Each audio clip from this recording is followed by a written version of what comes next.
Ils sont ici en session extraordinaire, la 4e du genre pour cette année 2019. Les élus de la nation se retrouvent pour se prononcer, entre autres, sur la proposition de loi pour les élections inclusives.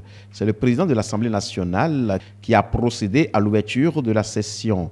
43 députés étaient présents, donc le quorum est atteint. Je pense qu'il serait bon que nous reportions à jeudi pour permettre à tous les collègues de prendre connaissance des travaux du comité paritaire que nous avons mis sur place pour que lorsque nous ouvrirons, chacun soit déjà au moins un peu au courant avant qu'on affecte les dossiers à la commission des lois compétente.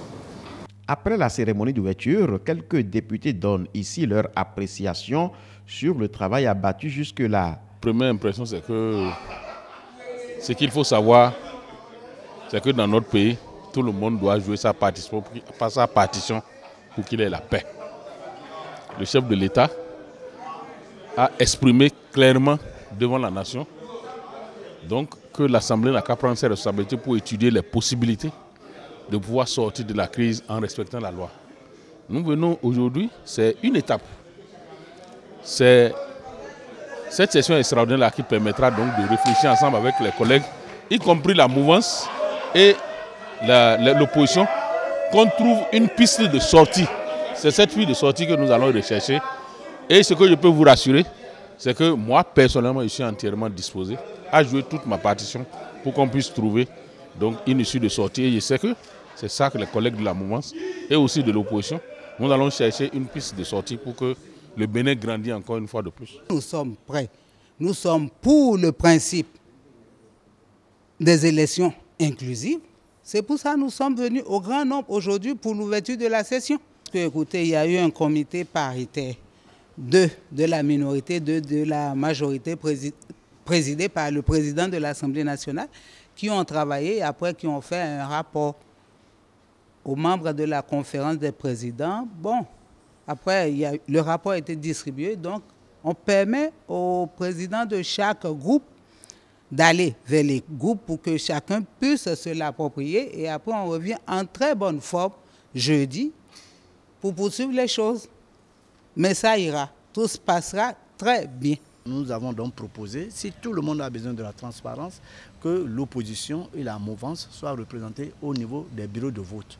Nous avons, par rapport à ça, fait une innovation qui est très géniale pour la compilation des résultats. Voyez-vous, lorsque quelqu'un d'un arrondissement, il donne par téléphone le résultat d'une compilation à la Sénat, il est probable que de 16 000 qu'on a annoncé, que le gars entende là-bas 6 000. Pour éviter tout ça, nous avons dit que la Sénat crée un petit groupe par circonscription électorale composé de la Sénat, de la Cour constitutionnelle, des représentants des bureaux de vote. Comme ça, si on donne le résultat par écrit sur WhatsApp, tous les membres ont le même résultat et il ne sera plus possible de trafiquer. Donc nous avons pris des dispositions quand même pour garantir la transparence et je crois que si ça se passe bien, si l'intention est réelle d'ouvrir, de faire des élections inclusives, nos modifications permettent naturellement d'aboutir à cet objectif-là.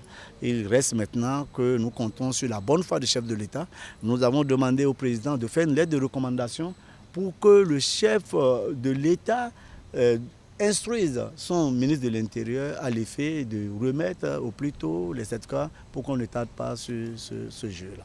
Les députés se retrouvent jeudi prochain pour poursuivre les travaux en plénière.